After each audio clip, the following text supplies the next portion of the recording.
बने रहिए, आपके पास वापस भी आएंगे। और इसी बीच दर्शकों को एक और बड़ी खबर बता दें, नवादा से बड़ी खबर सामने आ रही है। 3 दोषियों को आजीवन कारावास की सजा सुनाई गई है। जमीन विवाद में हत्या मामले में यह सजा सुनाई गई। 2007 में काजी चक में सौदागर की हत्या हुई थी और हत्या के 3 दोषियों को आजीवन कारावास की सजा सुनाई गई। एडीजे अरविंद कुमार सिंह की अदालत ने यह सुनवाई की और अभी सजा का ऐलान किया गया है। 3 दोषियों को आजीवन कारावास की सजा सुनाई गई है। तो ये बड़ी खबर आपको नवादा से बता रहे हैं। नवादा से बड़ी खबर, जहां 3 दोषियों को आजीवन कारावास की सजा सुनाई गई है।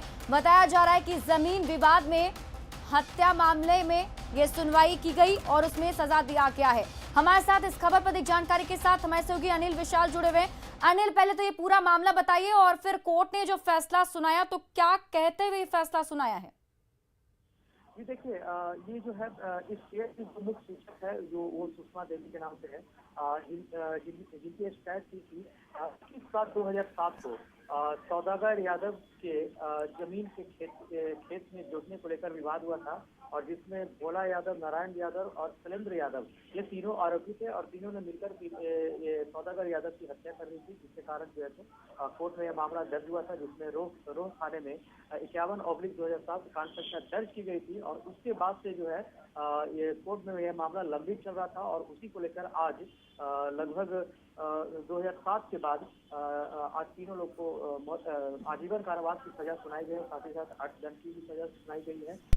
नवादा के एडीजे 7 एडीजे 3 अरविंद कुमार सिंह की अदालत ने सजा सुनाई है और सभी का जो जी बहुत बहुत शुक्रिया अनिल तमाम जानकारी के लिए।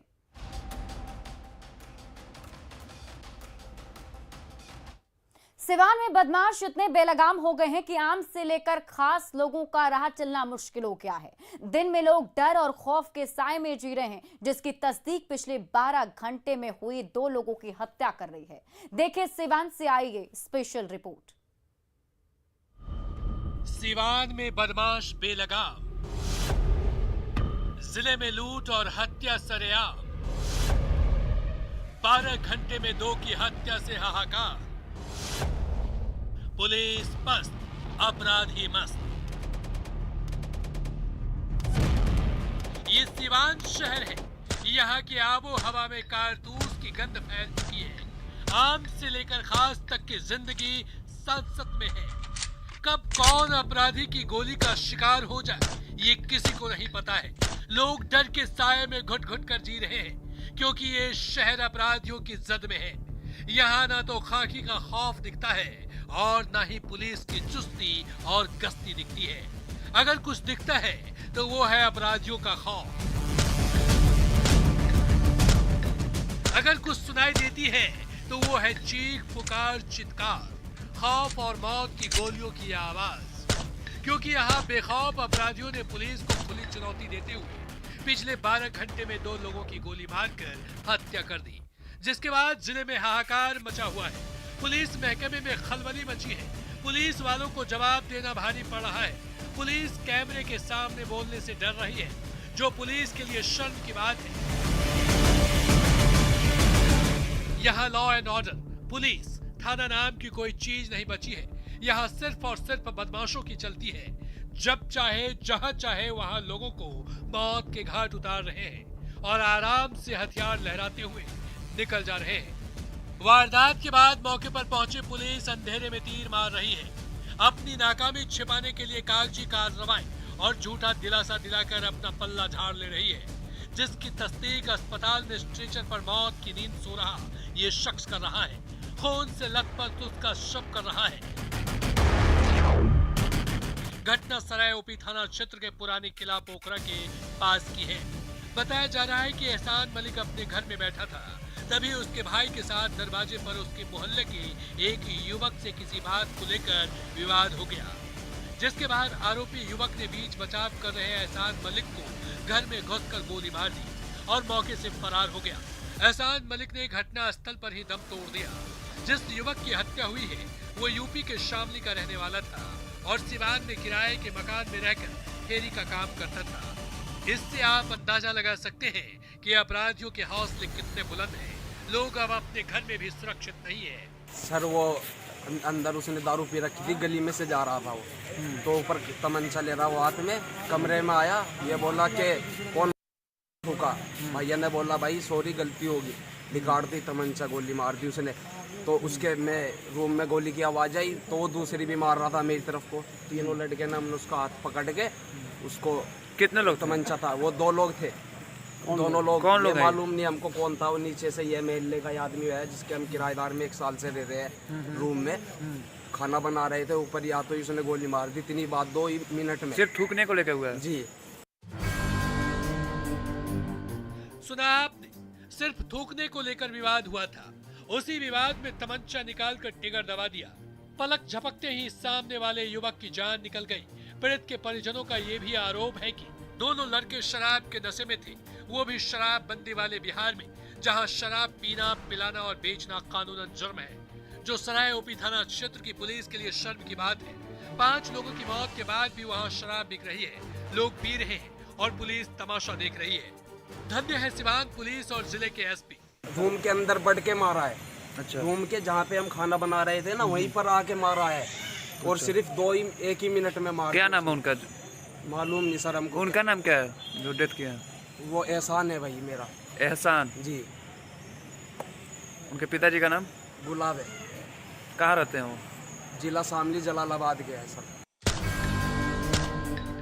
इस वारदात से पहले बेखौफ अपराधियों ने दिन दहाड़े महाराजगंज थाने से महज 500 मीटर की दूरी पर भरी बाजार में एक व्यक्ति की गोली मारकर हत्या कर दी थी, जिसके बाद बाजार में अफरा तफरी और दहशत का माहौल कायम हो गया और अपराधी बंदूक लहराते हुए फरार हो गए।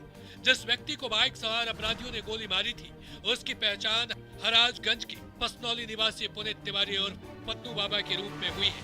इस मामले में भी पुलिस के हाथ खाली है। अगर पुलिस को मौकाए वारदात से कुछ मिला है तो वो है कारतूस का खाली खोखा, जो पुलिस के सुरक्षा के दावों को खोखला साबित कर रहा है। पिछले 12 घंटे में 2 लोगों की हत्या से जिले में हाहाकार मचा हुआ है। लोग खौफजदा हैं और अपराधी वारदात के बाद बेखौफ घूम रहे हैं। इससे पहले भी अपराधियों ने हत्या और लूट की कई वारदात को अंजाम दिया है, जिसके गुत्थे सुलझाने में पुलिस नाकाम साबित हुई। आंकड़ों पर नजर डालें तो जिले के एसपी ये आपके लिए है। तारीख 29 अक्टूबर 2021, महाराजगंज में दिन दहाड़े बाइक की लूट। तारीख 28 अक्टूबर 2021, आंदर थाना क्षेत्र में भतीजे ने चाचा की गोली मारकर की हत्या। तारीख 27 अक्टूबर 2021, अपराधियों ने स्वर्ण व्यवसायी को लूट के दौरान मारी गोली। तारीख 27 अक्टूबर 2021, लूडो खेलने के विवाद में चाकू मारकर युवक की हत्या।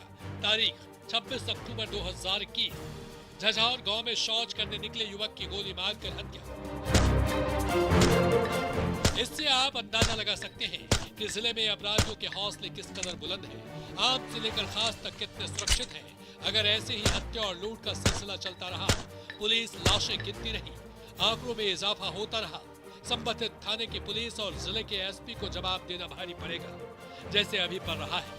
जरूरत है जिले में खाकी के इकबाल को कायम करने की, बदमाशों में खौफ पैदा करने की, ताकि आम से लेकर खास तक भय मुक्त होकर जिले में रह सके।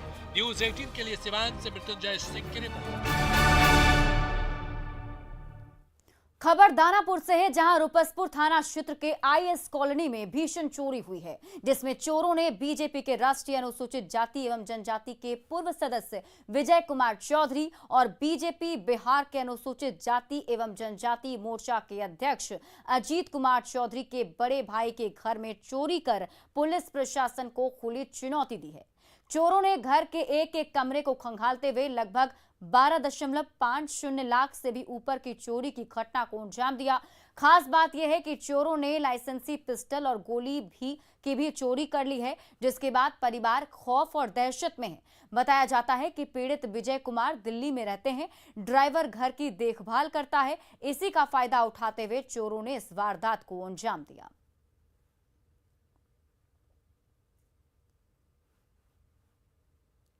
और फिलहाल इस बुलेटिन में अभी के लिए बस इतना ही, लेकिन न्यूज 18 बिहार झारखंड पर खबरों का सिलसिला लगातार जारी है।